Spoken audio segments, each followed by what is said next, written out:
Hi friends, ఈరోజు నేను సుకీలు చేస్తున్నాను. దానికోసం ఒక కప్పు పచ్చిశనగపప్పు తీసుకొని ముందుగా వాటర్ పోసి 2 టైమ్స్ వాష్ చేసుకుంటున్నాను.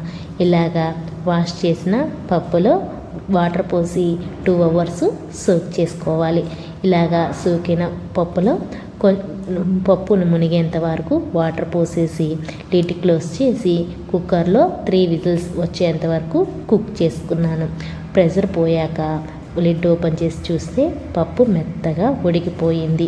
ఇలాగా ఉడికిన పప్పును ఒక మ్యాషర్ తీసుకొని మెత్తగా మ్యాష్ చేసుకున్నాను. చూసారు కదా, మెత్తగా మ్యాష్ చేస్తున్నాను. ఇలాగ మ్యాష్ చేసిన పప్పును పక్కన ఉంచి స్టవ్ ఆన్ చేసి కడాయిలో నేను 1 కప్పు పప్పుకి 1 కప్పు బెల్లం తీసుకొని వాటర్ తక్కువని బాగా మరగపెట్టుకోవాలి. ఇలా మరుగుతున్న దీంట్లో కొంచెం దంచుకున్న ఇలాచీ పౌడర్ వేసాను.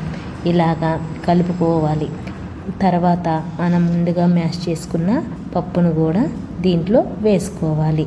ఇలాగా పప్పును వేసి కలుపుకునేటప్పుడు పప్పు కొంచెం లూజ్గా ఉన్న వాటర్ ఎక్కువైనప్పుడు బొంబాయి రవ్వ కానీ ఉప్మా రవ్వ ఏదైనా ఫ్రై చేసిన ఉప్మా రవ్వ వేసుకొని కలుపుకుంటే అడ్జస్ట్ అయిపోద్ది.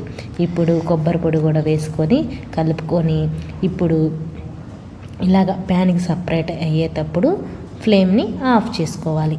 బాగా చల్లార పెట్టుకున్న తర్వాత మనం చిన్న చిన్న బాల్స్గా చేసుకోవాలి. చూసారు కదా, నేను చిన్నగా బాల్స్గా చేశాను. ఇలాగా బాల్స్ చేసుకొని పక్కన ఉంచుకోవాలి. ఇప్పుడు దోశ బ్యాటర్ ఉంటుంది కదా, అప్పుడే రుబ్బుకున్న దోశ పిండి ఇది కొంచెం లూజ్గా ఉన్నిందనుకోండి, మైదా పిండి వేసుకొని అడ్జస్ట్ చేసుకోండి. దీంట్లో నేను కొంచెం సాల్ట్ వేసాను, అంతే, ఇంకేమీ వేయలేదు.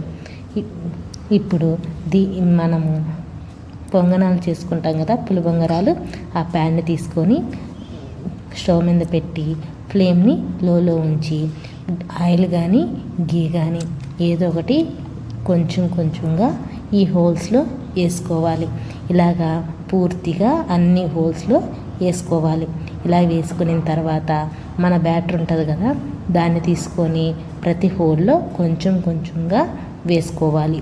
ఇలాగా అన్నిట్లో వేసుకోవాలి. ఇప్పుడు అన్నిట్లో పిండి వేసేసాం కదా, మనం ముందుగా చేసుకున్న బాల్స్ని ఇలాగా ప్రతి హోల్లో కొంచెం పిండి అంతా నీట్గా వచ్చే వరకు, అంటుకునే వరకు ఇలా తిప్పుతూ ప్రెస్ చేస్తూ ఉంచాలి. ఇలాగ అన్నీ పెట్టేసి ఒక సైడు ఫ్రై అయ్యే వరకు ఉంచాలి. తర్వాత మొత్తాన్ని తీసుకొని మనం పక్కన ఒక ప్లేట్లో ఉంచుకోవాలి.